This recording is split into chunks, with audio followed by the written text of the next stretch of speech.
See, the extent to which God can move and continue to move in your life is the degree to which you are submitted to his will. That thing called the will of God is a big matter. Don't stray away from it. The way to judge your compliance in kingdom things is the will of God that your life is administering. If your life wanders away from that crucible, you become an enemy of God without knowing it. You become an enemy of God and you are yet speaking in tongues.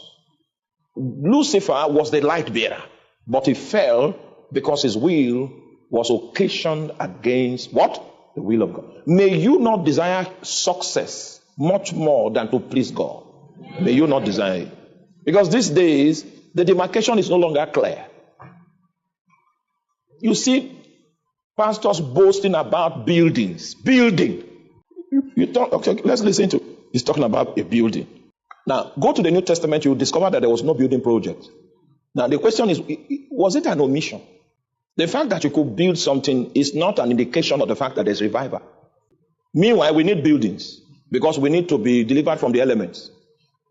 But the fact that we were able to secure a building is not a proof that God's kingdom has been established. It's not a proof. Because a building is a tool. Just like your computer is a tool. You have a computer, does that mean you have finished work? You just have a tool that will help you do what you are employed to do. This building is a tool. A tool cannot be an end. A tool is a means. So we cannot start boasting about buildings. In fact, if you are boasting about buildings, it means you have lost sight of the goal. That's why you are in transit and you are boasting.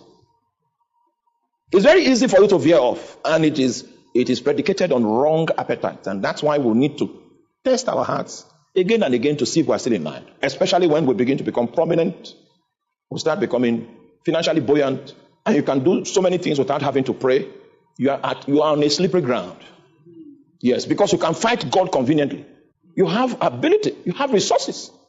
As you grow in God, as you grow and God gives you the grace to enter into levels of influence, make sure that you go back to God and inquire to find out what that influence was supposed to be wielded to achieve, so that at every point in time, you are within the scope of the will of God.